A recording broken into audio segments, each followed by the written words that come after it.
পৃথিবীটা গোলাকার আকৃতির, যাকে বলে খুবই ছোট, আর তোরা সেই পৃথিবীতে থেকে তার থেকে দ্বিগুণ পাপ করে ফেলেছিস।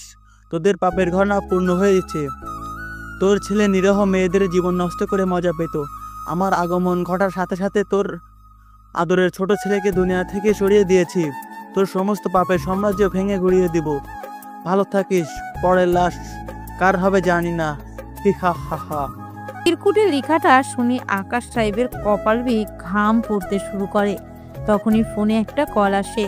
হাতে নিয়ে নাম্বার চেক দিয়ে ভয়ে ফোন হাত থেকে পড়ে যেতে নেয়, কারণ ফোন দিয়েছে রাজ। হয়তো রাজ রকির বিষয়ে জেনে গিয়েছে। আকাশ সাহেব কাঁপা কাঁপা হাতে ফোনটা ধরে উপাস থেকে, তোমাদের দিয়ে কিছু হবে না। তোমরা আমার ভাইটাকে দেখে রাখতে পারলে না, আর রকি কয়েকদিন ধরে নিখোঁজ। আমাকে বলনি কেন? আমি জানতে পারলে আমার ভাইটাকে আজ মরতে হতো না। আমি আসছি, খুব তাড়াতাড়ি আসছি। মরতে হবে খুব বাজেভাবে যে আমার ভাইটাকে মেরেছে। আমি রাজ মাইন্ড দিয়ে গেম সাজাই। Wait and watch. কথাগুলো বলে রাজ ফোন রেখে দেয়। আকাশ সাহেব বুঝতে পারছে না কি করবে, কারণ রাজ আন্ডারগ্রাউন্ডে আছে।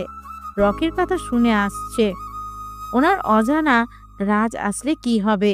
ছেলেটা বড় বড়র মতোই পাগল।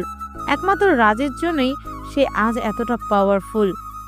তখনই আকাশ সাহেবের কাছে তার একজন লোক এসে বলে, স্যার, আহনাফ চৌধুরীর মেয়ের বডিগার্ডকে পুলিশ দিয়ে রাম কেরানি দিলে হয়তো কিছুটা জানা যাবে, কারণ ছেলেটার শরীরে অসম্ভব রকমের শক্তি। আমাদের 20 জন ছেলেকে একাই মেরে শুয়ে দিয়েছে। আকাশ সাহেব ছেলেটার কথা শুনে বেশ চিন্তায় পড়ে যায়। একটু সময়ের জন্য অতীতে চলে যায়। আহনাফ চৌধুরী আর সে খুবই ভালো বন্ধু ছিল। দোষ তারই ছিল। বিজনেস করার সময় লোভ এসে বাসা বাঁধে। চেয়েছিল আহনাফ চৌধুরীকে বাদ দিয়ে একাই বিজনেস ছাড়িয়ে যাবে, তাহলে খুব তাড়াতাড়ি তার নামডাক ছড়িয়ে পড়বে। যখন আহনাফ চৌধুরীর সাথে বেইমানি করে, তখন আহনাফ চৌধুরী তাকে জেলে দিয়েছিল। তারপর থেকেই শত্রুতা।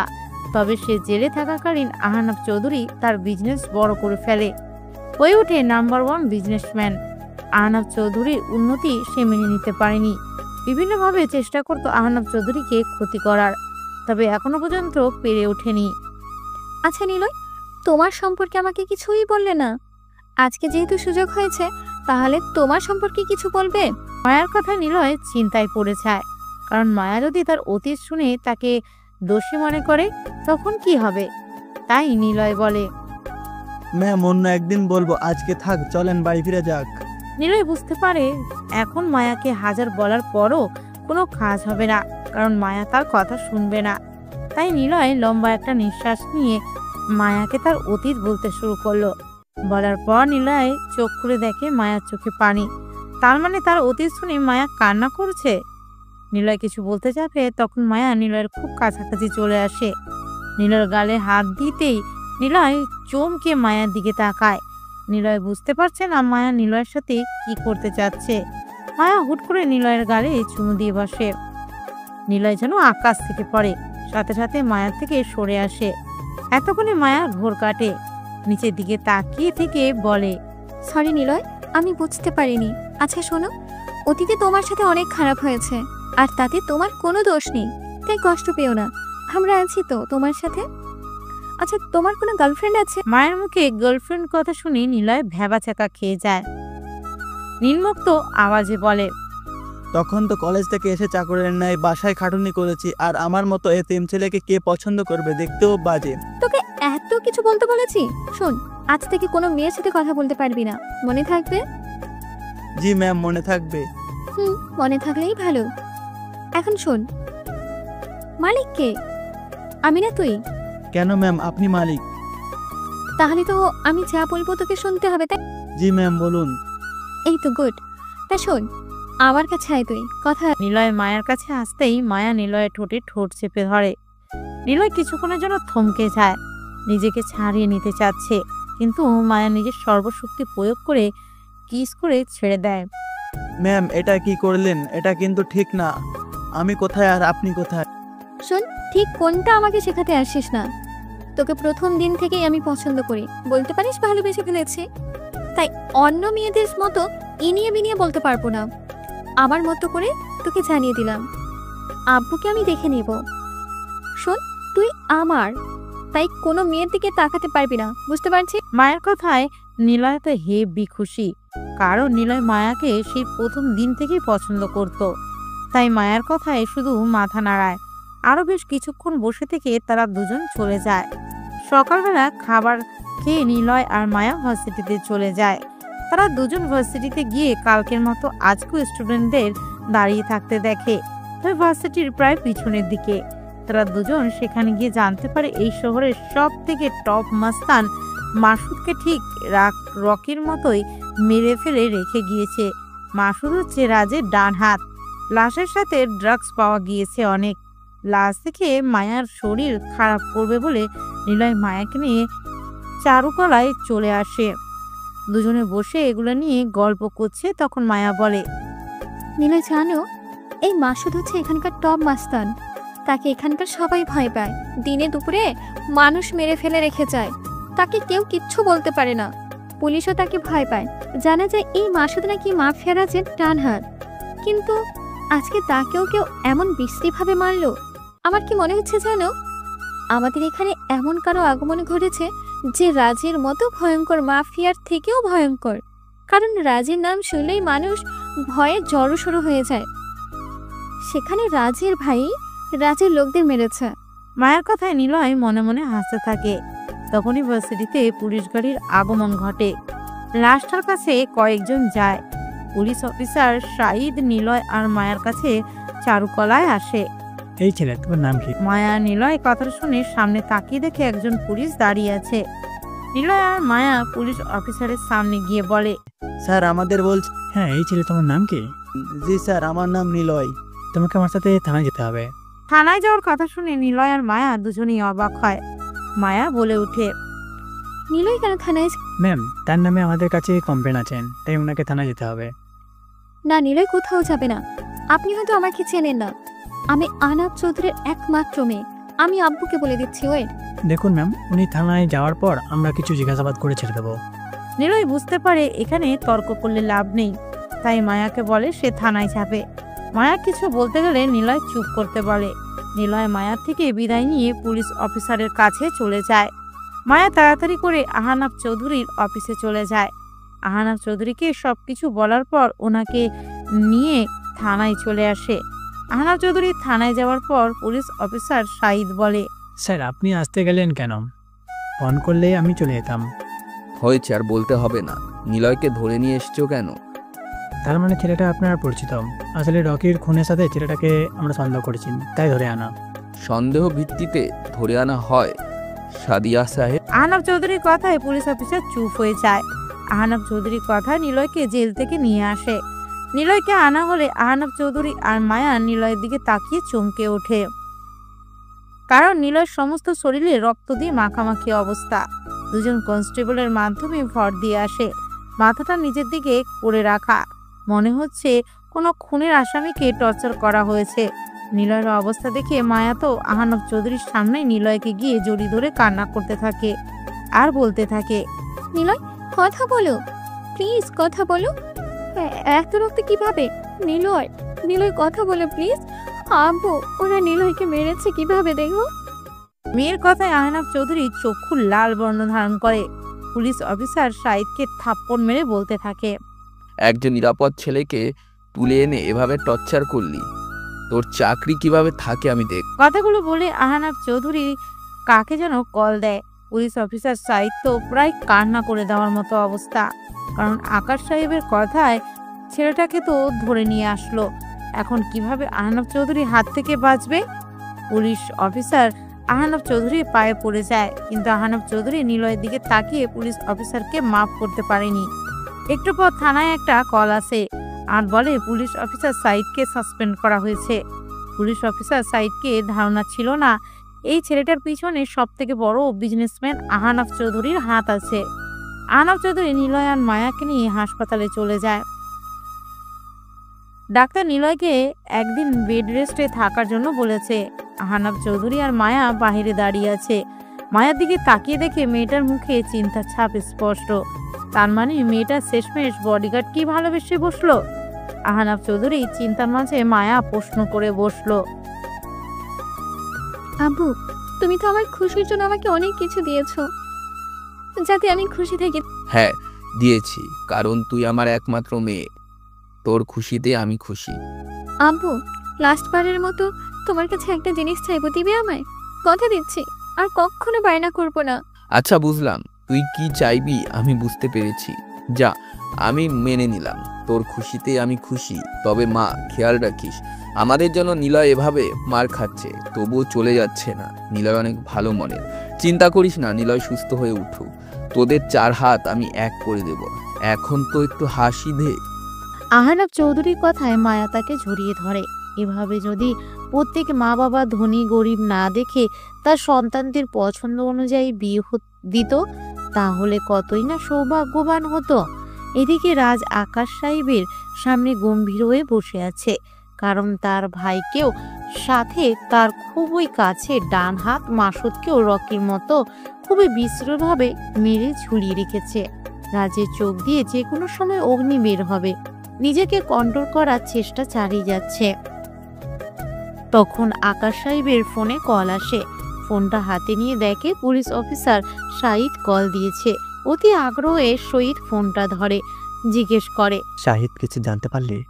স্যার, আর জানা আপনার জন্য আমার চাকরিটা চলে গেল। আমার বউ বাচ্চা না খেয়ে থাকবে এখন। মানে কি বলছিস, বুঝিয়ে বল। পুলিশ অফিসার শাহিদ আকাশ সাহেবকে সব খুলে বলে। ফোন স্পিকারে ছিল, রাজও শুনতে পায়। তবে স্যার, একটা জিনিস লক্ষ্য করেছি, আর তা হলো আমরা যখন কোনো আসামিকে টর্চার করি তখন অনেক কান্নাকাটি করে ছেড়ে দেওয়ার জন্য। ছেলেটাকে যেভাবে মেরেছি, কোনো নির্দেশকেও যদি এর থেকে কম মারা হয় তাহলে দোষ না থাকা সত্ত্বেও স্বীকার করে নেবে। কিন্তু ছেলেটাকে রাতে মারা দুজন হাবিলদার হাঁপিয়ে পড়েছিল, তবুও ছেলেটার মুখ থেকে হাসি সরাতে পারেনি। আমার মনে হয় ছেলেটার মাঝে নিশ্চয়ই কিছু আছে। পুলিশ অফিসার কথাগুলো বলে ফোনটা কেটে দেয়। রাজের মুখে বাঁকা হাসি বয়ে যায়। রাজের হাসি দেখে আকাশ সাহেবের কেমন জানি মনে হচ্ছে রাজ বেশ চতুর। ছেলেটা তার ঘর থেকে হলে কি হবে, তাকে বেচে আবার কিনতে পারবে। রাজ আকাশ সাহেবের দিকে তাকিয়ে বলতে লাগে, আহনাফ চৌধুরী তোমার শত্রু। তার মানে আহনাফ চৌধুরীর বডিগার্ডকে মেরে ফেলতে হবে, কারণ যে একাই 20 জনকে শুয়ে দেওয়ার ক্ষমতা রাখে, তার মানে সে সাধারণ কেউ হতে পারে না। আর যেদিন রকি খুন হয় সেদিন থেকে আমি আহনাফ চৌধুরী ও তার মেয়ের বডিগার্ডদের উপর নজরদারি লাগাই। তারা বলল আহনাফ চৌধুরী মেয়ের সাথে নাকি বডিগার্ডটার সম্পর্ক আছে, তাই আহনাফ চৌধুরী ও বডিগার্ডকে মেরে ফেললে মেয়েটাকে আমাদের দাসী বানিয়ে রাখবো, সাথে চৌধুরী গ্রুপ অফ ইন্ডাস্ট্রিজ আমাদের হয়ে যাবে। রাজের কথায় আকাশ সাহেব খুশিতে বাকবাকম করতে লাগে। হেব্বি বুদ্ধি দিয়েছে ছেলে তাকে। তাদের কিভাবে আর কখন মারবি তাই বল। কেন, পরশুদিন সবার খেলা শেষ করব। ক্যাম্পাসেই সবার খেলা শেষ হবে। তুমি আহনাফ চৌধুরীকে যেভাবেই হোক ক্যাম্পাসে আনবে। আমার সব লোক ক্যাম্পাসে ঘেরাও করে রাখবে। পরশুদিন খেলা হবে, যা আজ পর্যন্ত এখনো হয়নি। সমগ্র ক্যাম্পাস রক্তে দিয়ে লাল করে দেব। রাজ কথাগুলো বলে অট্টহাসিতে মেতে ওঠে। এদিকে নিলয়কে নিয়ে বাসায় যাওয়া হয়। আহনাফ চৌধুরী স্ত্রীকে নিলয় আর মায়ার বিষয়ে বললে তিনিও দ্বিমত পোষণ করেননি, কারণ নিলয় বেশ ভালো একজন ছেলে। এভাবে 2 দিন চলে যায়। নিলয় এখন পুরোপুরি সুস্থ। এর মাঝে বেশ কয়েকবার আহনাফ চৌধুরীর ফোনে কল দিয়ে ভয় দেখানো হয়েছে। উনি নিলয় আর মায়ার জন্য বডিগার্ড নিযুক্ত করেন। নিলয় না করায় সাফ সাফ বলে দিয়েছিল, তোমার কিছু হলে আমার মেয়েটাকে কে দেখে রাখবে। নিলয় আর জোর করেনি। নিলয় আর মায়া আজকে ভার্সিটিতে যাচ্ছে, দেখেই বোঝা যাচ্ছে তারা দুজন খুব হ্যাপি। নিলয় আর মায়া ভার্সিটিতে প্রবেশ করার পরই তারা দুজন চারুলতায় গিয়ে আড্ডা দিতে যায়। তখনই তাদের কাছে মায়ার ফ্রেন্ড তিশা আসে। কি রে দোস্ত, দুলা ভাইকে পেয়ে আমাকে ভুলে গেলি? কয়েকদিন আসতে পারিনি, নানু বাড়িতে বেড়াতে গিয়েছিলাম। ক্যাম্পাসে আসার পর শুনেছি নিলয় ভাইয়ের উপর আবার অ্যাটাক হয়েছে। হ্যাঁ রে, আর বলিস না। যাই হোক, বাদ দে, আয় আড্ডা দিই। তোর সাথে অনেক দিন ধরে মায়া, রাজের ডান হাত মাসুদকে নাকি খুবই বিশ্রীভাবে কে মেরেছে। অনেক বিশ্রী ভাবে। কেন, তুই জেনে কি করবি? আসলে দোস্ত, যে রাজের লোককে এইভাবে মারতে পারে সে কোনো সাধারণ কেউ না। তাকে সামনে পেলে কিস করতাম। তিশার কথায় নিলয় ভীষণ খেতে লাগে।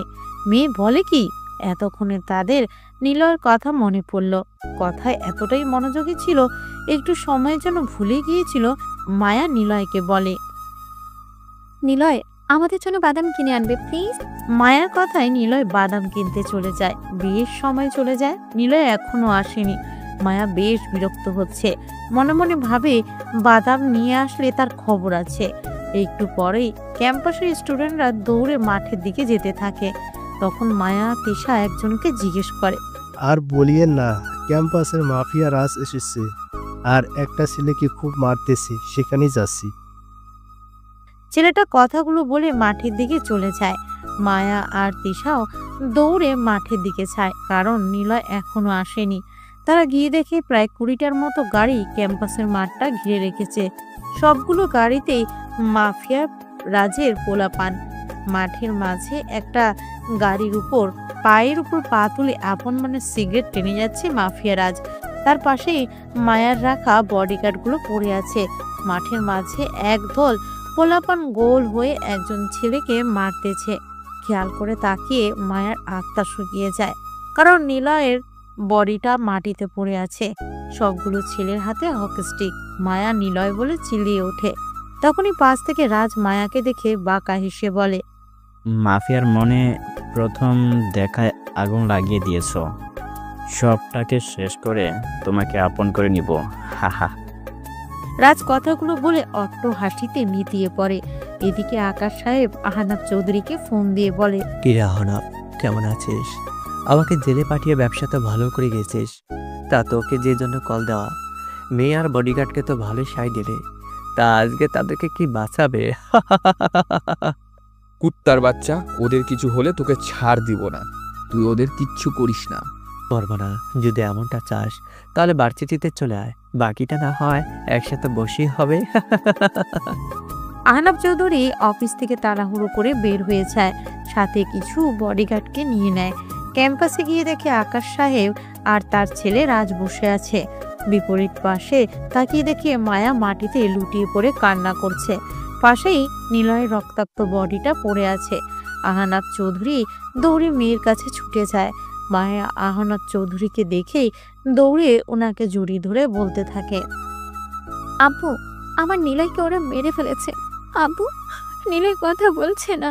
আব্বু, আমিও মরে যাব, নিলয় কেনে দাও। কথাগুলো বলে মায়া কান্নায় ভেঙে পড়ে। তখনই আকাশ সাহেব তাদের কাছে এসে বলে, আহনাব, তোর যাবতীয় সম্পত্তি আমার ছেলের রাজের নামে লিখে দে, না হলে তোকে আর তোর মেয়েকে এখানে মেরে ফেলে রাখবো। তুই চিন্তা কর কি করবি। তোদের কাউকে কিচ্ছু দিব না, কি করতে পারবি কর। এই গার্ডরা এদিকে আসো। আহনাব চৌধুরী বডিগার্ডদের ডাকার সাথে সাথে কয়েকটা গুলির শব্দ হয়। তাকিয়ে দেখে বডিগার্ডদের নিথর দেহটা মাটিতে পড়ে আছে। আহনাব চৌধুরী ভয় পেয়ে যায়।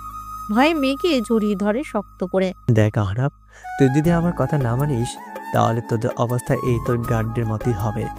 এই শহরে এখনো কেউ জন্ম নেয়নি আবার ছেলের রাজের মুখোমুখি হবে। রাজের নামে পুরো শহর থরথর করে কাঁপে। তাই আইন কানুনের ভয় দেখাস না, সাইন করে দে। আহনাব চৌধুরী বুঝতে পারে তাদের কথা মানা ছাড়া উপায় নেই।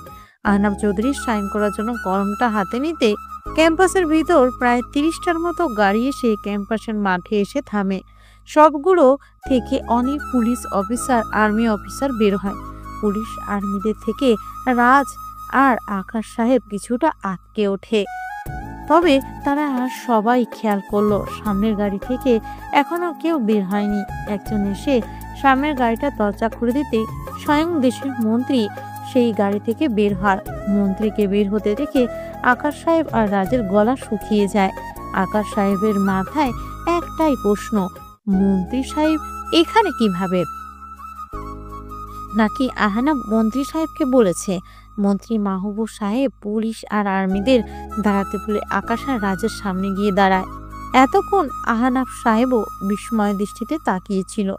আকাশ সাহেব বলে, স্যার আপনি এখানে? আমাকে বললে আমি আপনার ওখানে চলে যেতাম। হয়েছে, আর বলতে হবে না। আপনারা দুজনে কি করতে যাচ্ছিলেন জানেন? আচ্ছা, আপনাদের দুজনকে একটা গল্প শোনান। মানুষেরা শিকার করতে জঙ্গলে যায়, আর তারা একটা হলেও শিকার ধরে আনে।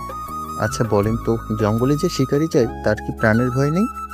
কারণ জঙ্গলে তো বিষাক্ত জানোয়ার বাঘ থাকে। তাহলে শিকারি কেন একাকী শিকার করতে যায় বলতে পারবেন? মাহবুব সাহেবের কথায় সবাই চুপ। উনি তো ঠিকই বলেছে, জঙ্গলে অনেক রকম পশু থাকে, তাহলে কিভাবে শিকারি ভয় না পেয়ে শিকার করে নিয়ে আসে? কিছুক্ষণ পর মাহবুব সাহেব নিজেই বলে ওঠে, জানতাম আপনারা পারবেন না, আমি বলে দিচ্ছি। কারণটা হলো, শিকারি শিকার করার জন্য আগে জঙ্গলটাকে নিজের আয়ত্তে করেই শিকার করতে নামে। কারণ শিকারি জানে জঙ্গলে একটা পদক্ষেপে ভুল হলেই মৃত্যু নিশ্চিন্ত। তাই আত্মরক্ষার জন্য শিকারি নিজের কাছে প্রয়োজনীয় জিনিস নিয়েই যায়। তাহলে কেন নিলয় এখানে পড়ে পড়ে মার খাচ্ছে? মাহবুব সাহেবের মুখে নিলয় নামটা শুনে সবাই অবাক। তবে মাহবুব সাহেবের কথাগুলো কারো বোধগম্য হচ্ছে না, তাই তিনি আবারও বলতে শুরু করে, মাফিয়া কিং রাজ মেয়ে পাচার, ড্রাগ ডিলিং, বিভিন্ন অসামাজিক কাজে জড়িত, তাই না? তুমি নিজেকে সবচেয়ে বেশি চালাক মনে করো, তাই না? তোমার থেকে চালাক এখনো আছে। আর হ্যাঁ আকাশ সাহেব, আমি আপনাকে পথ থেকে বের করব না, কারণ আপনাদের কাছে এমন একজন উপস্থিত আছে যে আপনাকে ঘৃণা করে, যে আপনাকে মৃত্যুর দুয়ার পর্যন্ত এগিয়ে দিয়ে আসবে। যাই হোক, আপনাদের একটা সত্যি কথা বলে যাই, যে ছেলেটাকে এভাবে বেধরম পেটাচ্ছেন সে কোনো সাধারণ ছেলে না। সে হচ্ছে পৃথিবীর সবথেকে ভালো sharp shooter, judo, karate, kung fu expert shooting. He is the র এজেন্ট নিলয় মাহমুদ। তার হাত থেকে আজ পর্যন্ত কেউ রেহাই পায়নি। রাশিয়া থেকে একজন শিবলি নামের মাফিয়া বাংলাদেশকে আক্রমণ করতেছিল। সেই মাফিয়াকে মেরে প্রশংসিত হয় সে। নিলয় আমার খুব কাছের। যখন শিবলিকে মেরে আসছিল তখন ওকে বলেছিলাম আমার কাছে কি চাই। নিলয় কি বলেছিল জানেন? শুনেন তাহলে। আমি চাই আমার কাজে যাতে কেউ বাধা না দেয়, স্বয়ং আপনিও না। আজ আমি আমার জীবনের সাথে জড়িত একটা মিশনে যাব, তাই আমি সম্পূর্ণ মিশনটা আমি একা করব। কোনো প্রশাসন আমাকে বাধা দিতে পারবে না। আচ্ছা, তাহলে তাই হবে। তবে দরকার লাগলে অবশ্যই আমাকে জানাবে। আর শুনে তোমাদের বলছি, তোমাদের আজ কিভাবে মারা হবে তা আমি জানি না। বেঁচে থাকলে আমি দেখতে আসব। আর হ্যাঁ আহনাব চৌধুরী, আপনার কোনো চিন্তা নেই। আপনি যাকে মেয়ের জামাই বানাতে চাচ্ছেন সে বড় বড় মাফিয়াকে নিমিষেই মাটিতে দাফন করে দিয়েছে। আমাদের র এজেন্টের গর্ব নিলয় মাহমুদ। আজ আমি আসি। কথাগুলো বলে মাহবুব সাহেব চলে যায়। নিলয়ের এমন ভয়ঙ্কর পরিচয় পেয়ে রাজ, আকাশ সাহেব, আহনাব চৌধুরী, মায়া সহ সবাই বেশ চমকে আছে। এতক্ষণ আকাশ সাহেবের মুখে ছিল রাজের থেকে বড় কেউ নেই। এখন মনে হচ্ছে নিলয়ের কাছে রাজ কিছুই না। তাদের সকলের ভাবনার মাঝে একটা গম্ভীর কণ্ঠে আওয়াজ শুনতে পায়, পিপিলিকা ডানা গজায় মরিবার তরে, তাই তো পিপিলিকা ডানা ঝাপটিয়ে আকাশে ওড়ে, আকাশ থেকে পড়ে গিয়ে ডানা ভেঙে মরে। তারা সবাই তাকিয়ে দেখে নিলয় গাড়িতে হেলান দিয়ে সিগারেট টেনে আকাশের দিকে ধোঁয়া ছাড়ছে আর এই লাইনগুলো উচ্চারণ করছে। সারা শরীর রক্তে মাখায়, রক্তের ফোঁটা চুল দিয়ে আছড়ে পড়ছে। এজন্য এক ভয়ঙ্কর মানব। তখন নিলয় রাজের দিকে তাকিয়ে আস্তে আস্তে হাতের মুষ্টিবদ্ধ করে মুখ দিয়ে আওয়াজ করে ওঠে, বুম। নিলয়ের মুখের আওয়াজের সাথে সাথে ক্যাম্পাসের বাহিরে জঙ্গলের দিকে একটা বিকট শব্দ হয়। তারা সেদিকে তাকিয়ে আবার ভয়ঙ্করভাবে নিলয়ের দিকে তাকায়, কারণ ক্যাম্পাসের পিছনে পুরো বাড়িটা ব্লাস্ট হয়ে গেছে। আগুন দাউ দাউ করে জ্বলছে। রাজের মাথা চক্কর দিতে শুরু করে, চিল্লিয়ে বলতে থাকে, আমার এতদিনের সব কিছু নষ্ট হয়ে গেছে, আমি ধ্বংস হয়ে গেছি, আমার সব শেষ। রাজ কথাগুলো বলে প্রায় চোখ মুখ লাল বর্ণ ধারণ করে। তখন নীলাজ সিগারেটের জোরে একটা টান দিয়ে বলতে শুরু করে, ওই পুরনো বাড়িতে তোর যাবতীয় কালো জিনিস আছে, সেখানেই সব কিছুর আঞ্জাম দিতি। ড্রাগস, গাঁজা, মেয়ে পাচার সহ যাবতীয় কাজ সেখানেই করতি। দেখ, তোর সব কিছুই আজ ধ্বংস। তুই এখন রাস্তার ফকির। কথায় আছে না, পাপ বাপকেও ছাড়ে না। হি হা হা। নিলয়ের কথাগুলো রাজের কাছে কাটার মতো লাগে, তাই সে চিল্লিয়ে বলে ওঠে, তোকে আজ আমি আস্ত কবর দিব। তুই আমার এতদিনের সব কিছু নষ্ট করে দিয়েছিস। তোর রক্ত দিয়ে গোসল করব। কথাগুলো বলে রাজ তার লোকদের ডাকে নিলয়কে মারার জন্য। কিন্তু আশ্চর্যের বিষয় হলো নিলয়ের মাঝে কোনোরূপ প্রতিক্রিয়া হলো না। সে মনের সুখে সিগারেট টেনে যাচ্ছে। লোকগুলো যখন সামনাসামনি প্রায়, তখন নিলয় নিজের হাতকে পিস্তলের ন্যায় করে যার দিকে ইশারা করছে সেই মাটিতে পড়ে যাচ্ছে। এক এক করে সবার নিথর দেহ মাটিতে পড়ে যায়। কপাল বেয়ে রক্ত পড়ছে। রাজ ভয় পেয়ে যায়। তার সবগুলো লোককে মারল কে? রাজ একটু সামনে এগিয়ে লোকগুলোর দিকে তাকিয়ে দেখে কপাল থেকে গরম বুলেটের ধোঁয়া বেরো আসছে। তার মানে স্নাইপার দিয়ে অ্যাটাক করেছে। এদিকে নিলয় উচ্চ স্বরে হাসতে থাকে। হাসতে হাসতে বলে, তোর মতো মাছিকে মারতে আমার 1 সেকেন্ডও লাগবে না। তাই না লাফিয়ে বাচ্চাদের মতো চুপ করে বসে পড়। এতক্ষণ আকাশ সাহেব চুপ করেছিল, কিন্তু এখন একটু সাহস নিয়ে নিলয়কে বলে, বাবা, তুমি আমাদের পেছনে পড়ে আছো কেন? আমরা তো তোমার কোনো ক্ষতি করিনি, তাহলে তুমি আমাদেরকে কেন মারবে? আকাশ সাহেবের কথায় নিলয় হাসতে থাকে। হাসতে হাসতে বলে, তুই থেকে বাবা হয়ে গেলাম আর তোরা কিছুই করিসনি, তাই না? আজকে তোদের নিজের হাতে কুপিয়ে মারবো। আচ্ছা, আমি কে তোদের বলেই দিই। একটা গল্প শোনাই। আয়ান মাহমুদ গ্রুপ অফ ইন্ডাস্ট্রিজের নাম শুনেছিস নিশ্চয়ই। সেখানকার চেয়ারম্যান ছিল আয়ান মাহমুদ, যে ছিল খুবই উদার মনের মানুষ। সব সময় গরিবদের পাশে থাকতেন। কিন্তু ওনার স্ত্রী যখন সন্তান সম্ভাবনা ছিল, ডেলিভারির সময় সন্তান বেঁচে যায়, কিন্তু ওনার স্ত্রী মারা যায়। তখন থেকে উনি ওনার আগত ছেলেকে চোখে চোখে রাখে। উনি সব সময় মনে রাখতেন ওনার স্ত্রীর শেষ স্মৃতি ওনার ছেলে। ভালোই চলছিল দিন, কিন্তু একদিন দুজন লোক আসে আয়ান মাহমুদের কাছে। এসে বলে ওনার স্ত্রীর দূর সম্পর্কে আত্মীয় হয়, কাজকর্ম নেই, তাই কাজকর্মের সন্ধানে আসছে।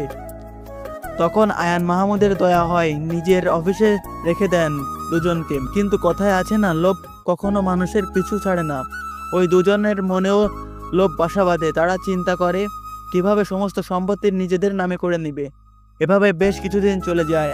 আয়ান মাহমুদ দুজন লোককে খুবই বিশ্বাস করত, আর এই বিশ্বাসের সুযোগ নিয়ে তারা দুজন সমস্ত সম্পত্তি নিজেদের নামে লিখে নেয় এবং আয়ান মাহমুদ আর ওনার ছেলেকে বাড়ি থেকে বের করে দেয়। এই কষ্ট আয়ান মাহমুদ নিতে পারেনি, চলে যায় ওনার আপন ভাইয়ের বাসায়।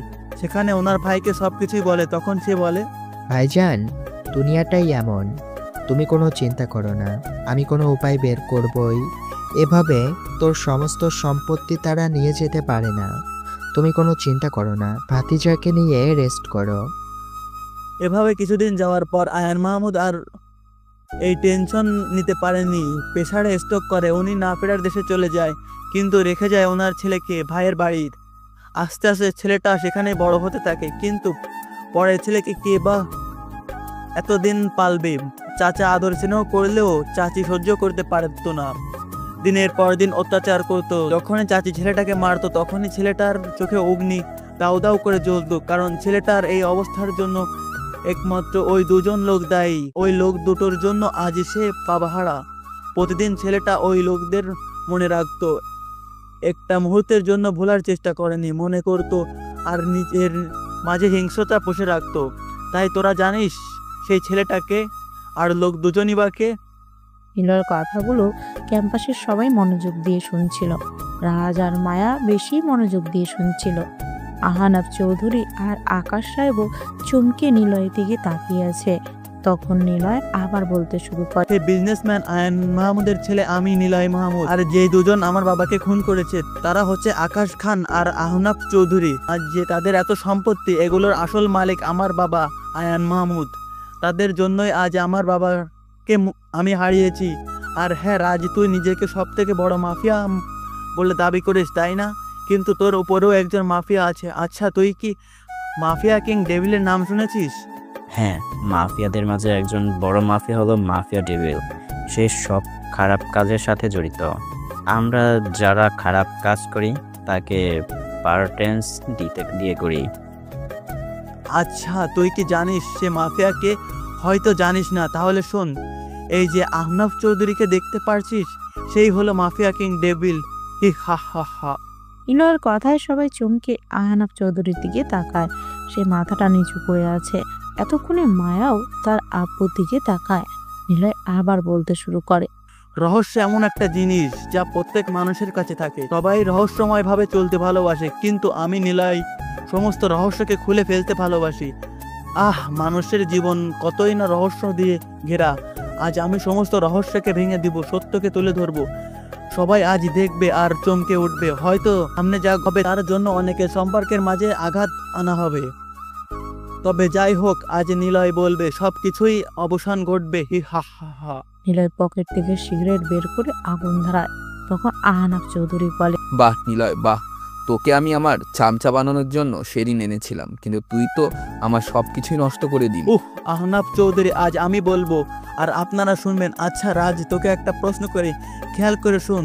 তোকে কোনোদিন আকাশ সাহেব বাসায় থাকতে দিয়েছে? না, আমি হোস্টেলে থেকেছি, বাসায় যাইনি কখনো। যখন দরকার হয়েছে তখন আব্বু সেই দেখা করে গিয়েছে। রাজ, তোকে যদি আমি বলি আকাশ সাহেব তোর আব্বুই নয়, তাহলে কি তুই বিশ্বাস করবি? আচ্ছা তুই বল, তোকে সব সময় খারাপ কাজের মতো ডুবিয়ে রেখেছে, সব সময় প্রয়োজনে ডেকেছে, আর রকিকে সব সময় নিজের পাশে দেখেছে, সব আবদার পূরণ করেছে, আর তোর কোনো আবদার পূরণ করেনি। রকিকে বানিয়েছে চোখের মণি, আর তোকে বানিয়েছে টাকার খনি। তোর আব্বু আম্মুকে আকাশ সাহেব নিজের হাতে খুন করেছে। বিশ্বাস না হলে প্রমাণ দেই। রামু কাকা, এদিকে আসেন তো। নিলয়ের কথায় একজন মুরব্বী লোক ভিড় থেকে বেরিয়ে আসে। লোকটা এসে রাজকে জড়িয়ে ধরে কান্না করে দেয়। রাজের সব কিছুই মাথার উপর দিয়ে যাচ্ছে। তখন লোকটা বলতে শুরু করে, বাবা, আমি তোমাদের বাড়ির ড্রাইভার ছিলাম। তোমার আব্বুর নাম আরমান শিকদার, আর আকাশ সাহেব নাকি ওনার বন্ধু ছিল। প্রায় সময় তোমাদের বাসায় আসতো। একদিন যখন আমি তোমাকে নিয়ে স্কুল থেকে আসি, সেদিন বাসায় গিয়ে দেখতে পাই আকাশ সাহেব তোমার আব্বু আম্মুকে খুন করেছে। পুরো বাড়ির রক্তে রঙিন। পাশেই তোমার আব্বু আম্মুর নিথর দেহ পড়েছিল। তোমাকে নিয়ে তাড়াতাড়ি সেখান থেকে চলে আসি, কিন্তু ওরা আমার খোঁজ খবর নিয়ে আবার আমাকে ধরে ফেলে। আমি তাদের বুঝতে দেইনি আমি যে সব দেখেছি। পরে আকাশ সাহেব আমার কাছ থেকে তোমাকে নিয়ে আসে। তবুও আমি তোমার খোঁজ খবর নিতাম, কিন্তু তোমার সাথে কথা হয়ে উঠছিল না। তুমি আমাকে মাফ করে দিও বাবা। লোকটার কথাগুলো শুনে রাজের পায়ের নিচ থেকে মাটি সরে যায়। যাকে নিজের বাবা মনে করে, দিনের পর দিন তার জন্য খেটে খুঁটে নিজের জীবনকে নরকে পরিণত করেছে, সে মূলত তার বাবাই না, তাকে টাকার খনি হিসেবে ব্যবহার করেছে। রাজ আকাশ সাহেবের দিকে রক্ত চক্ষু করে তাকিয়ে দৌড় দিয়ে কলারে টান দিয়ে মাটিতে ফেলে দিয়ে মুখের মাঝে লাগাতার পাঁচ মারতে লাগে। মুখ দিয়ে গল গল করে রক্ত প্রবাহিত হচ্ছে। তুই আমার আব্বু আম্মুর খুনি, আর আমি কিনা তোকে বড়লোক বানানোর জন্য নিজের জীবনটাকেই দিয়ে দিতে বসছি। তোকে আজ আমি মেরেই ফেলবো। রাজ, এত তাড়া কিসের? এখনো তো আসল কাহিনী রয়ে গেছে। একটু ধৈর্য ধর, সব কিছু জানতে পারবি। কথাগুলো বলে নিলয় আস্তে আস্তে মায়ার সামনে গিয়ে দাঁড়ায়। মায়া গালে হাত দিয়ে বলতে শুরু করে, মায়া, তোমারও অনেক সত্যি জানার আছে। হয়তো তুমি আমাকে বিশ্বাস নাও করতে পারো, কারণ তোমাকে এখন তোমার জীবনের চরম সত্যের দিকে এনে দাঁড় করাবো। সব কিছুই তোমার উপর ছেড়ে দিব, তুমি যেটা ভালো বুঝবে সেটাই করবে। মায়া, আহনাফ চৌধুরী তোমার আব্বু নয়। আহনাফ চৌধুরী তোমার আব্বু আম্মুকে মেরে তোমাকে নিজের মেয়ে বানিয়ে বড় করে। নিলয়, এতক্ষণ যা যা বলেছ সব মেনে নিয়েছি। আমার আব্বু মাফিয়া। আমার আব্বু তোমার আব্বুকে খুন করে সমস্ত সম্পত্তি হাতে নিয়েছে, আর এখন বলছো আমার আব্বু আমার আব্বুই না। এটা কিভাবে বিশ্বাস করব বলো? আর তোমার কাছে কি প্রমাণ আছে আমার আব্বু তোমার আব্বুকে মেরে সম্পত্তি হাতে নিয়েছে? প্রমাণ দিতে পারবে কি আমার আব্বু মাফিয়া ডেভিল? জানতাম তোমার মতো বুদ্ধিমতী মেয়ে আমাকে এমনই প্রশ্ন করবে। আচ্ছা, তোমাকে একটা প্রশ্ন করি, আহনাফ চৌধুরী কি তোমাকে তোমাদের বাড়ির পিছনে স্টোর রুমের দিকে যাওয়ার জন্য দিত? মায়া চিন্তায় পড়ে যায় কি উত্তর দিবে, কারণ আহনাফ চৌধুরী মায়াকে ছোট থাকতে স্টোর রুমের আশেপাশেও যেতে দেয়নি। মায়া নিলয়ের দিকে তাকিয়ে উত্তর দেয়, না, কারণ কেন জানো মায়াম? তোমার নিজের আব্বুকে আহনাফ চৌধুরী স্টোর রুমে বন্ধ করে রেখেছিল। নিলয় কথাগুলো বলার সময় ক্যাম্পাসে আরো দুটো গাড়ি প্রবেশ করে। প্রথম গাড়ি থেকে সাইফুল বের হয়ে আসে। সাইফুলকে পুলিশের পোশাকে দেখে সবাই অবাক, কারণ সবাই জানে সাইফুল ইউনিভার্সিটিতে পড়ে। মায়া, তিশা তারা সবাই অবাকভাবে তাকিয়ে আছে। সবার অবস্থা দেখে নিলয় বলে, সাইফুল ভার্সিটিতে ছদ্মবেশে ছিল, সে একজন পুলিশ অফিসার, আমাকে সাহায্য করার জন্যই আনা। আর সাইফুল আমার আগে থেকে বন্ধু ছিল। তাদের কথার মাঝে সাইফুল গাড়ির দরজা খুলে দিতে একজন আদি মানুষের মতো লোক বেরিয়ে আসে। সবাই লোকটাকে দেখে কেমন আঁতকে ওঠে, কারণ লোকটার মুখ ভর্তি দাড়ি, চুলগুলো ইয়া লম্বা লম্বা। একেবারে আদি মানুষ। সাইফুল লোকটাকে নিলয়, মায়া তাদের সামনে এনে দাঁড় করায়। লোকটা সামনে দাঁড়িয়ে মাথাটা নিচের দিকে করে রেখেছেন। মনে হচ্ছে এই সূর্যের আলোকে উনি ভয় পাচ্ছেন। অনেক বছর ধরে ঘরবন্দি থাকার জন্য লোকে সহ্য করতে পারছে না। নিলয় লোকটার উদ্দেশ্যে বলে, মারুফ সাহেব, সামনের দিকে তাকিয়ে দেখুন, আপনার সেই ছোট্ট মায়া আজ কত বড় হয়ে গেছে। দেখেন, আপনার সামনে দাঁড়িয়ে আছে। নিলয়ের কথায় লোকটা মায়ার দিকে অপলকভাবে তাকিয়ে আছে। চাহনির মাঝে মায়া ভরা। লোকটা আস্তে আস্তে মায়ের কাছে যায়, মায়াকে মা বলে ডেকে জড়ায় ধরে কান্না করে দেয়। বাহ নিলয়, বাহ! তোকে আমি আমার চামচা বানানোর জন্য সেদিন এনেছিলাম, কিন্তু তুই তো আমার সব কিছুই নষ্ট করে দিলি। তবে আমি জানতাম এমন কিছুই হবে, তাই আমি প্রস্তুতি নিয়ে এসেছি। তোরা সবাই বের হয়ে আয়। আহনাফ চৌধুরীর কথাগুলো ক্যাম্পাসের সব দিক তার ছেলে পুলে পুরো ক্যাম্পাস ঘেরাও করে নেয়। আব্বু, তুমি? হ্যাঁ রে, নিলয় এতক্ষণ ঠিকই বলেছে। আমি তোর আব্বু নই, তোর আব্বু মারুফ সাহেব। আমি তোকে ছোট থেকে বড় করিনি, কারণ মারুফ সাহেব সব সম্পত্তি তোর নামে লিখা। আর তোকে যদি ছোট সময়ে মেরে ফেলতাম তাহলে সমস্ত সম্পত্তি সরকারের কাছে চলে যেত। তাই তোকে এতদিন আদর স্নেহ করে বড় করি। এই সময়ে তোর জন্মদিন, তোর সমস্ত সম্পত্তি আমার নামে করে নিতাম, কিন্তু মাঝখান থেকে নিলয় সব নষ্ট করে দিল। আমি তো স্টোর রুমে তালা দিয়ে রেখেছিলাম, তাহলে নিলয় মারুফকে কিভাবে? পাপড়া যতই পাপ করুক, একটা সময় তারাও ফেসে যায়। সেম তুই আহনাফ চৌধুরী বেশ কিছুদিন আগেই কি মনে করে তোদের বাড়ির পিছনে স্টোর রুমের দিকে যায়। আসার সময় কারো আর্তনাদ শুনে থমকে যায়। আরও কাছে গিয়ে জানতে পারি কোনো মানুষের। তখন জানালা দিয়ে টপকিয়ে ভিতরে গিয়ে মারুফ সাহেবকে শিকল দিয়ে বাঁধা অবস্থায় দেখতে পাই। একটু আশ্চর্য হয়, কারণ একজন মানুষকে কিভাবে বেঁধে রাখলো ঘরের ভিতরে। এতটা ভয়ঙ্কর ক্ষণিকের জন্য মনে হয় বাংলাদেশের আয়নাঘর। তারপর আস্তে আস্তে মারুফ সাহেবের কাছ থেকে সব কিছু জানতে পারি। আসলে এটা কথা না, পাপ বাপকেও ছাড়ে না। এটাই হলো তোর সাথে মিস্টার আহনাফ চৌধুরী। বাহ, তোর বুদ্ধি প্রশংসা করতে হয়। তবে একটা কথা কি জানিস, তুই এখনো বাচ্চাই রয়ে গেলি। তোর আব্বুর সমস্ত সম্পত্তি আমরা নেইনি, আর তোর আব্বুকেও আমরা মারিনি। আর তোর আব্বু স্ট্রোক করে মারা গেছে, কে বলেছে তোকে? তোর আব্বুকে খুন করা হয়েছে। তবে তুই বললি আমি মাফিয়া কিং ডেভিল। আরে, আমাকে আরেকজন মাফিয়া কিং ডেভিল বানিয়েছে। আমরা সবাই তার আন্ডারে কাজ করি। তাকে খুঁজতে যাস না, তাহলে তুই এমনিতেই মারা পড়বি। দূরে থাক, এতেই তোর মঙ্গল। আহনাফ চৌধুরীর কথার মাঝে আকাশ সাহেব বলে ওঠে, আমরা তোমাদের সম্পত্তির কিছুটা নিয়েছি, এটা আমরা স্বীকার করি। তবে আমরা তোমার আব্বুর মৃত্যুতে শোকাহত, আর আমরা আমাদের ইচ্ছেতে তোমার আব্বুর সাথে বেমানি করিনি। তার জন্য আমাদেরকে বড় অঙ্কের টাকা দেওয়া হয়েছে। তোমার আব্বুর সমস্ত সম্পত্তি হলো তোমার। কথাটা বলার আগেই কোথা থেকে দুটো বুলেট এসে আহনাফ চৌধুরী ও আকাশ সাহেবের কপাল বরাবর লাগে। তারা দুইজন মাটিতে লুটিয়ে পড়ে। নিলয় তাকিয়ে দেখে একটা মোটরসাইকেলে দুজন মুখোশধারী লোক গুলি করে মোটরসাইকেল নিয়ে চলে যাচ্ছে। নিলয় পিস্তলটা হাতে নিয়ে গুলি করতে যাবে, এমন সময় রাজ নিলয়কে ধাক্কা দিয়ে ছিটকে ফেলে দেয়।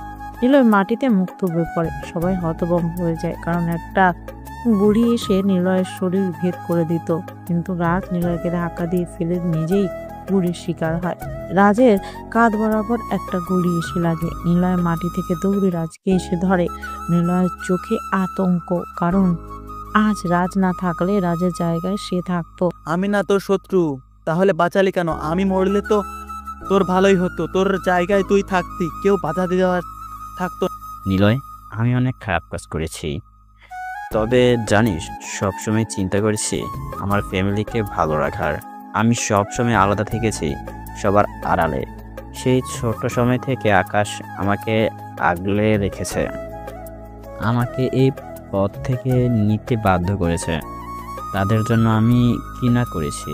আর আজ সত্য জানলাম, আকাশ সাহেব আমার আব্বুই না, আর আমি তাদের জন্য নিজের তিলে তিলে শেষ করে দিয়েছি। আমি আর খারাপ হতে চাই না। নিলয়, আমাকে একটা সুযোগ দে। তোর আব্বুর খুনিকে ধরার জন্য আমিও তোর সাথে থাকবো। একটা বার সুযোগ দে ভাই। রাজের কথা নিলয়ের চোখে পানি চলে এসেছে, কারণ নিলয় রাজের চোখে করুণা দেখতে পাচ্ছে। আজ রাজ সত্যিই আহত, যাকে নিজের সব মনে করেছে সে তাকেই ব্যবহার করেছে। নিলয় রাজকে আর কোনো কথা বলার সুযোগ দেয়নি, টান দিয়ে বুকের মাঝে নিয়ে। রাজ, আজ থেকে তোকে আমি আমার ভাইয়ের জায়গায় দিলাম।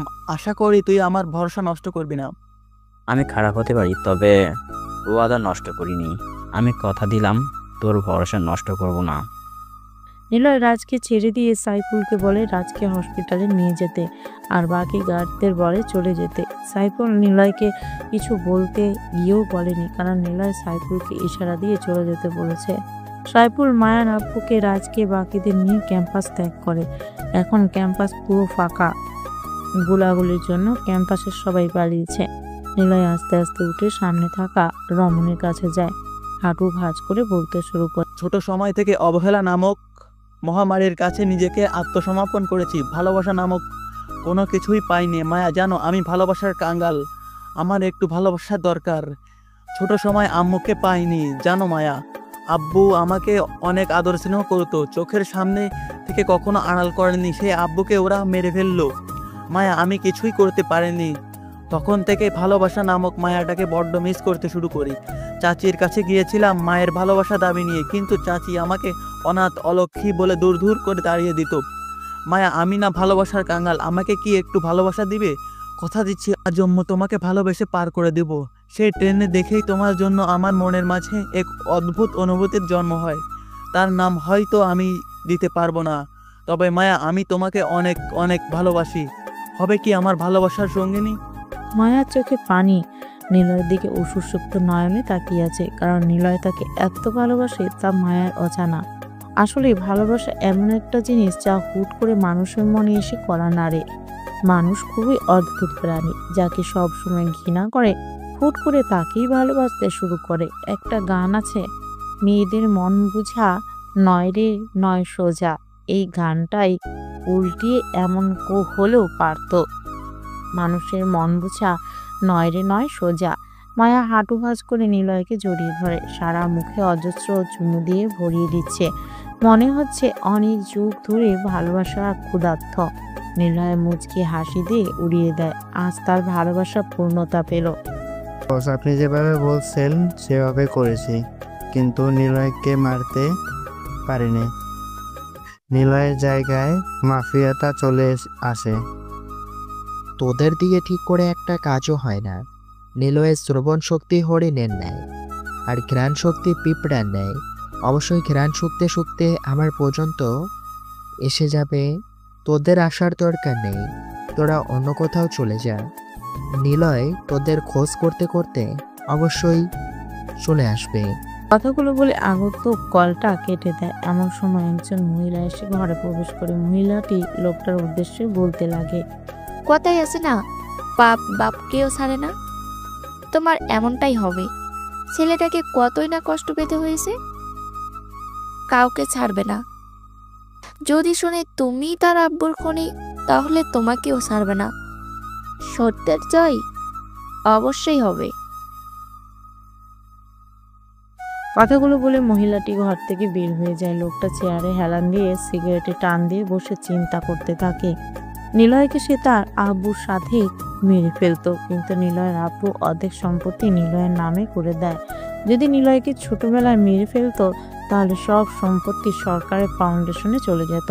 তাই নিলয়কে বাঁচিয়ে রাখা। কিন্তু সে জানতই না নিলয় সবার আড়ালে RW এজেন্সিতে চলে যাবে। নিলয় যে RW এজেন্সিতে তা সে আজকেই জানতে পারে। নিলয় সম্পর্কে সব জেনে কেঁপে ওঠে। এখন তার মনে দুধ দিয়ে কালসাপ পুষেনি তো। আগন্তুক আর ভাবতে পারছে না। ফোনটা নিয়ে একজনকে কল দেয়। এদিকে সাইফুল রাজকে হসপিটালে এনে গুলি বের করায়, কিন্তু গার্ডদের দিয়ে মারুফ সাহেবকে সেলুনে পাঠিয়ে চুল দাড়ি কাটিয়ে আনে। নিলয় আর মায়া হাসপাতালে এসে পৌঁছায়। রাজ এখন সুস্থ, বাড়ি নিয়ে যেতে পারবে। নিলয় চিন্তা করে সবাইকে নিয়ে আকরাম চৌধুরী যেখানে থাকতো সেখানে নিয়ে যাবে। সবাইকে নিয়ে নিলয় বাড়ির উদ্দেশ্যে রওনা দেয়।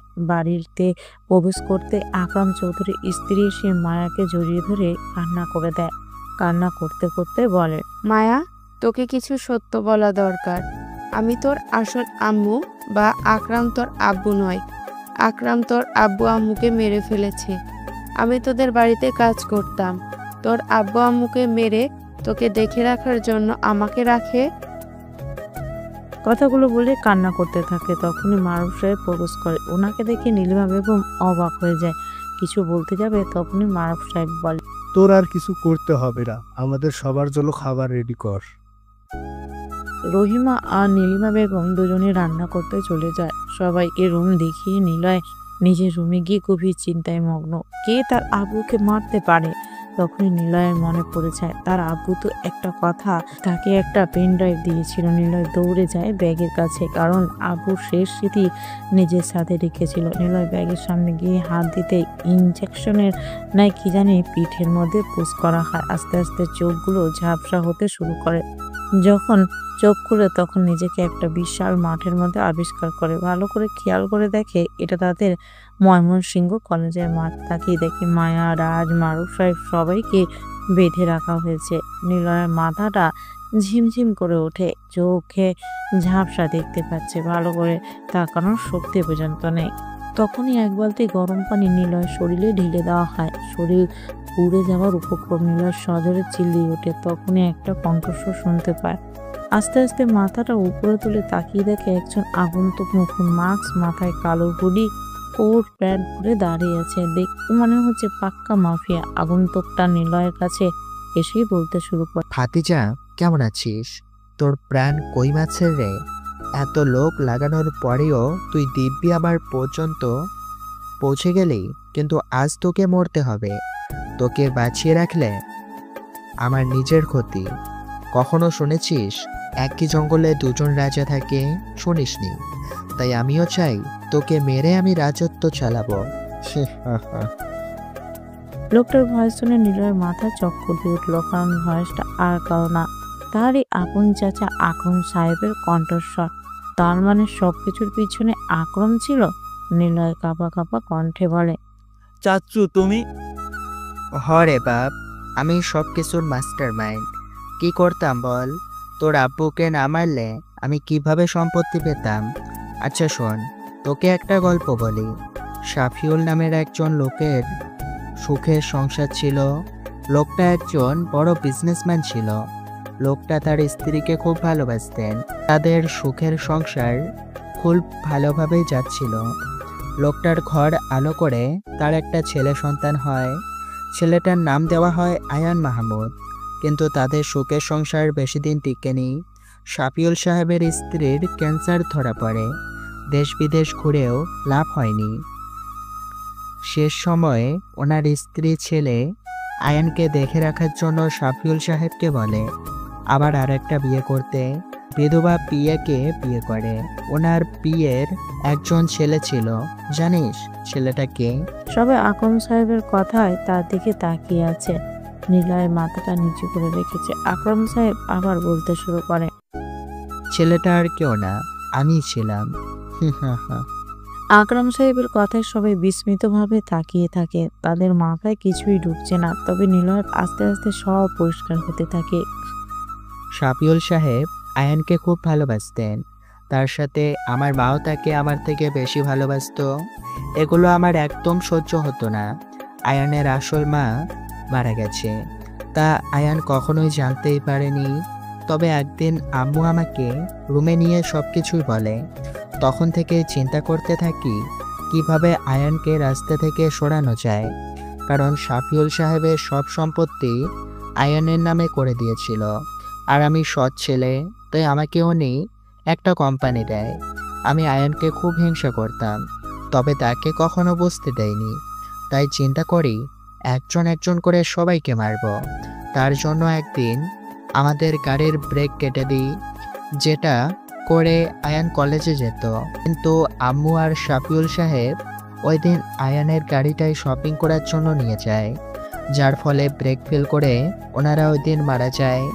ওই দিন অনেক কেঁদেছি, কারণ যতই হোক আমার আম্মুও ছিল। তবে সব রাগ আয়ানের উপর যায়। যেখানে তার মরার কথা, সেখানে আমার আম্মু মারা গেছে। সেদিন থেকে চুপ থাকি। আস্তে আস্তে সময় যেতে থাকে।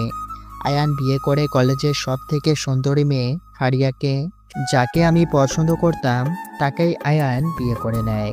সেদিন থেকে চিন্তা করি সব কয়টাকে মেরে আমি সব কিছুর রাজা হব। কিছুদিন পর শুনতে পারি ফারিয়া গর্ভবতী। ডেলিভারির দিন হাসপাতালে আমি ডাক্তারকে মোটা অঙ্কের টাকা দিয়ে ফারিয়াকে মেরে ফেলি, কিন্তু ফারিয়ার গর্ভ থেকে জন্ম হয় নিলয়ের। মাঝখানে নিলয় আমার পথের কাঁটা হয়ে দাঁড়ায়।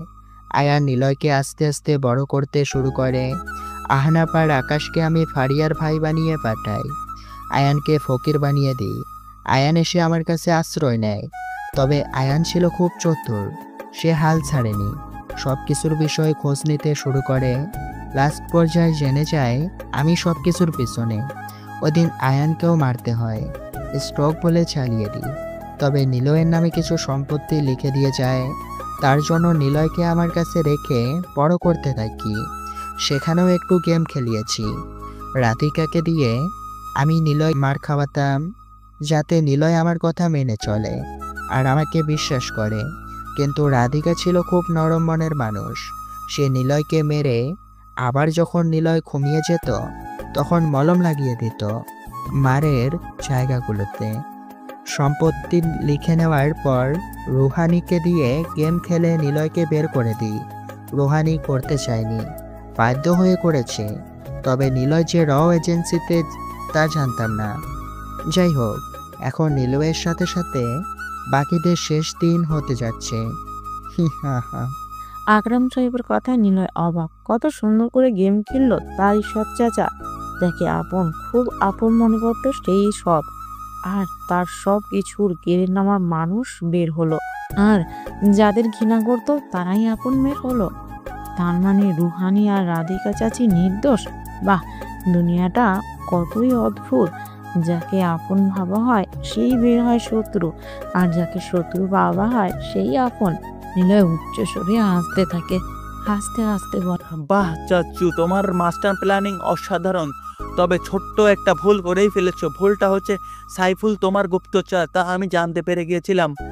আর আমার যাবতীয় খবর সাইফুল তোমাকে দিত। আমি জানতে পারলাম কিভাবে, তাই তো?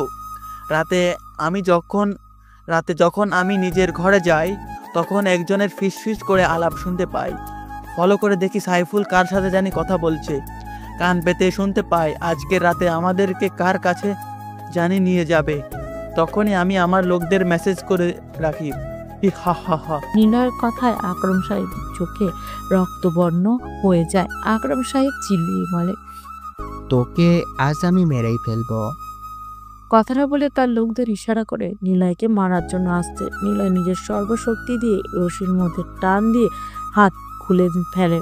হিরো স্টাইলে এক একজনকে মাটিতে লুটিয়ে দিচ্ছে। বাকি কয়েকজন বন্দুক বের করে গুলি করতে যাবে, এমন সময় সবাই মাটিতে লুটিয়ে পড়ে। আকরাম সাহেব দেখে পুরো মাঠ কমান্ডো দিয়ে ভরে গেছে, পালানোর কোনো সুযোগ নেই। তবুও আকরাম সাহেব দৌড় দেওয়ার সাথে সাথে নিলয় আকরাম সাহেবের পায়ে গুলি করে। একে একে সবার বাঁধন খুলে দেওয়া হয়। মায়ের বাঁধন খোলার সাথে সাথে দৌড়ে এসে নিলয়কে জড়িয়ে ধরে। নিলয় সবাইকে ইশারা করে নিয়ে যেতে মায়াও চলে যায়। নিলয় আরেকজনকে ইশারা করতে সাইফুলকে নিয়ে আসা দেখে বোঝাই যাচ্ছে সে ধরমভাবে পিটানো হয়েছে। নিলয় সাইফুলকে বলে, তোকে নিজের ভাইয়ের মতো দেখতাম, আর তুই কি করলি? আমার সাথে বেইমানি করলি। যা, তোকে ছেড়ে দিলাম, চলে যা এখান থেকে, আর কখনো আমার সামনে আসিস না। নিলয়ের কথা সাইফুল কুড়াতে কুড়াতে চলে যায়। কারণ তার বলার কিছুই নেই।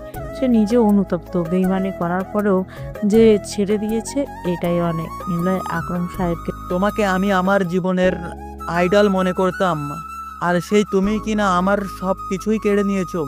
তোমার কোনো মাফ নেই। কথাগুলো বলে নিলয় একজন কমান্ডারকে ইশারা করতে আকরাম সাহেবকে টেনে হিঁচড়ে নিয়ে যায়। নিলয় বাসায় চলে যায়। সেখানে গিয়ে দেখতে পায় রাধিকা বেগম দরজার সামনে দাঁড়িয়ে আছে, আর বাকি সবাইকে নিয়ে এখানেই আসা হয়। নিলয়কে দেখে রাধিকা বেগম ঝাপটে ধরে কান্না করে দেয়। নিলয়ের মনেও কোনো অভিযোগ নেই, কারণ সব কিছু এখন তার জানা। রুহানি এসেও নিলয়ের কাছে মাপ চায়। নিলয় তাকেও মাফ করে দেয়। সকালে নিউজ দেখানো হয় আকরাম সাহেবের লাশের খুব বাজেভাবে মারা হয়েছে, যেন মৃত ব্যক্তি তার লাশের পাশে থাকতে ভয় পাবে। নিলয় আর মায়ার বিয়ের দিন তারিখ ঠিক হয়। আজকে নিলয়ের বাসর রাত। রাজের সাথে আড্ডা দিচ্ছে, তখন রাজ বলে, নিলয় যা, তোর মায়া তোর জন্য বসে আছে, তোকে আর বসিয়ে রাখবে না। অনেকদিন পর আমি আমার মায়াবতীকে বিয়ে করে নিব। মাফিয়াগিরির চক্করে তাকে অনেক কষ্ট দিয়েছি। তোর মায়াবতী আছে? নাম কি বল? তার নাম হলো জান্নাত। আমি যখন কলেজে পড়তাম তখন থেকে আমাকে ভালোবাসতো, কিন্তু মাফিয়াগিরির জন্য শত্রু হয়ে বাধ্য হয়ে তাকে আমার লাইফ থেকে সরিয়ে দেই। তবে এখন আপন করে নিব। আচ্ছা, চিন্তা করিস না, আমিও সাথে আছি। আচ্ছা থাক তোরা, আমি কথাগুলো বলে নিলয় চলে যায়। ঘরের ভিতর যেতে ভয় করছে, তবুও মনে সাহস নিয়ে আস্তে আস্তে ঘরের ভিতরে প্রবেশ করে। প্রবেশ করার পর খাটের দিকে তাকিয়ে চোখ ফিরাতে পারে না, কারণ লাল শাড়ি পরে নববধূ বেশে বসে আছে। নিলয় আস্তে আস্তে খাটে বসে যেই মায়াকে টাচ করতে, আমাকে একদম টাচ করবে না। তোমাকে নিয়ে আমার মনের ভেতর অনেক রহস্য বাসা বেঁধেছে। আগে তার সব কটার উত্তর দাও, পরে আমাকে ধরার পারমিশন দিব। আচ্ছা বলো, তোমার মনে কিসের প্রশ্ন? তুমি এই বয়সে র এজেন্সিতে কিভাবে? আর তোমার জন্য মন্ত্রী সাহেবই বা আসলো কেন? আর এত ভালো ফাইটার্স কিভাবে হলো? আমাদের কলেজে একবার অনুষ্ঠানে মন্ত্রী সাহেবকে ইনভাইট করা হয়। উনি আসার পর যখন স্টেজে ভাষণ দিচ্ছিল তখন আমিও ছিলাম সেই অনুষ্ঠানে। একটা বিল্ডিংয়ের উপরে চোখ আটকে যায়। একজন লোক স্নাইপার নিয়ে মন্ত্রী সাহেবকে মারার জন্য বসেছিল। যখন গুলি করবে তখনই আমি মন্ত্রী সাহেবকে ধাক্কা দিয়ে সরিয়ে দিই বাঁচানোর জন্য। মন্ত্রী সাহেব আমাকে বলেছিল যা চাই তাই দিবে। আমি তখন কিছুই চাইনি। ফলে উনি কার্ড দিয়ে বলেছিলেন আমার যদি প্রয়োজন হয় তাহলে যেন ওনার পার্সোনাল নাম্বারে যোগাযোগ করে। আর রইল ফাইটস, আমার আব্বুর বন্ধু, উনি সব ফাইটিং পারে, কুমফু, ক্যারাটে, সব ধরনের। ওনার কাছে আমি প্রতিদিন রাতে গিয়ে শিখেছি। যেদিন আমাকে বাড়ি থেকে বের করে দেওয়া হয় সেদিন মন্ত্রী সাহেবের কাছে গিয়ে বলেছিলাম আমাকে রাও এজেন্সিতে নেওয়ার জন্য। উনি প্রশ্ন ছাড়াই দিয়ে দেয়, আর কিছুই। মায়ার আর কেন প্রশ্ন থাকে না, পরেই আবার বলে, আচ্ছা আমাকে এখন সুন্দর করে প্রপোজ করো, এটাই তোমার কাজ। তুমি থেকে যাওয়ার আর্জি জানালে আমি আঁকড়ে ধরার গল্প পুষি। তুমি রেখে দেওয়ার স্বপ্ন বুনলে আমি মুহূর্তে জমিয়ে মুচকে আসি। তুমি দূরে যাওয়ার ভয় দেখালে আমি মেঘ করিয়া বৃষ্টি বুনি। তুমি হারিয়ে যাওয়ার পথ খুঁজলে আমি তারার মাঝে ঘর কিনি। তুমি অভিযোগের হিসেব কষলে আমি অভিমান ভুলে কাব্য লিখি। তুমি আক্ষেপ নিয়ে রাস্তা বদলালে আমি ছায়াপথ হয়ে তোমায় দেখি। তুমি তোমার পথে চলতে পারো, সাথে না হয় আমায় রেখো। তুমি আমার মতোই সামলে নিবে। তুমি আকাশ ছোঁয়ার স্বপ্ন দেখো, হবে কি তুমি আমার? তার মুখে এমন কবিতা শুনে মায়া নিলয়ের মুখে মাথা লুকায়। এক রাশ লজ্জায় সে বাসা বাঁধে। নিলয় মায়ার মুখটাকে আস্তে আস্তে করে মুখের খুব কাছে নিয়ে আসে। মায়ার ঠোঁট অসম্ভব রকম কাঁপছে। নিলয় মায়ার ঠোঁটের দিকে তাকিয়ে অন্য রাজ্যে চলে যায়। চার ঠোঁট এক করে দেয়। মায়াও রেসপন্স দিতে শুরু করে। মায়ার রেসপন্স পেয়ে নিলয় যেন উন্মাদ হয়ে যায়। মায়াকে আষ্টে পৃষ্ঠে জড়িয়ে ধরে খাটে শুইয়ে দেয়। তখনই মায়া বলে, আরে আরে কি করছো? সবাই দেখছে তো? কে দেখছে? তো কে আব্বার? তোমার পাঠক পাঠিকাগণ? আমি তো ভুলেই গেছিলাম। যান যান, সবার কাজে যান, আর আমাদেরকে আমাদের কাজ করতে দেন। আল্লাহ হাফেজ।